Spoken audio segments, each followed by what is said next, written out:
Good morning everyone, my name is Michael and today I'll be showing you how computers sort things. Now imagine a messy set of cards.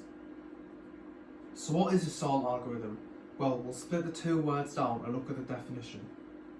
Starting with algorithm, which is a process or set of rules to be followed in calculations or other problem solving operations, especially by a computer. Now, if you look at the definition of sort algorithm, we understand that we'll be using those processes and calculations to rearrange elements within a list. So where can we find these sort algorithms in real life?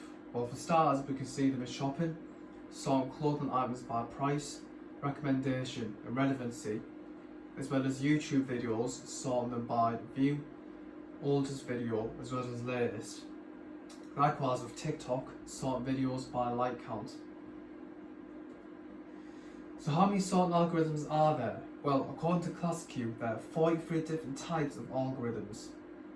Only 5 being taught at GCSE to undergrad.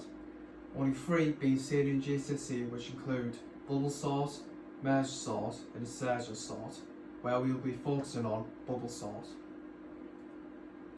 Now, bubble sort is one of the more easier and simple sorting algorithms to understand, but we're not really going to see them in the real world due to its lack of efficiency and slowness compared to other sorting algorithms. Now, we'll understand the concept of bubble sort by looking at the steps. Start off at the beginning of the list, compare each pair of elements that are next to each other, swap them if they're in the wrong order. Repeat the process for all elements when the largest number is in the correct position, then we reduce the amount of swaps. Stop when no swaps are needed in a pass. Now, once we've completed a pass, then we'll go back to the first stage. Now, if you think about it, the largest number is like a bubble, where the bubble will just rise to the top. Now, I've got a quick video demonstration of how bubble sort works.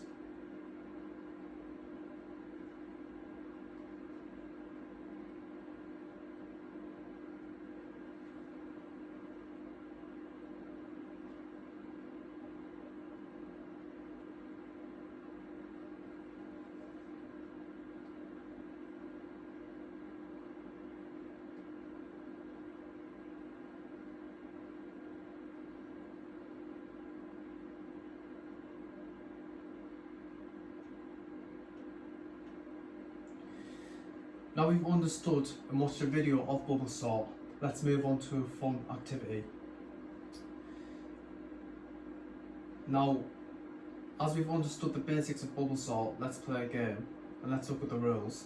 So first, there'll be an algorithm who will sort the list using the bubble method, per example to the video. Others will be elements of a list and I'll assign a random number using a deck of cards. The elements of the list must hide their number unless they're being compared, which to keep the number visible after comparison.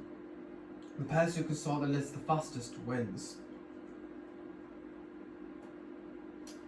So how does this game help? Well, the game encourages engagement with all students, participation, as well as providing visualization for students that may not understand the concept through lines of code. I've got a bunch of other points behind me on the screen. Focusing on the first point is really a big misconception that computer science is for smart people. However, computer science needs creativity, teamwork, as well as engagement to understand and make things work better, with coding just being one tool for computer science. To summarise, we've understood what a sorting algorithm is, where we can see these sorting algorithms in real life, as well as understanding bubble sort through a fun activity and how this activity can help students become more engaged to computer science. Thank you for listening, and if you've got any questions, then please ask.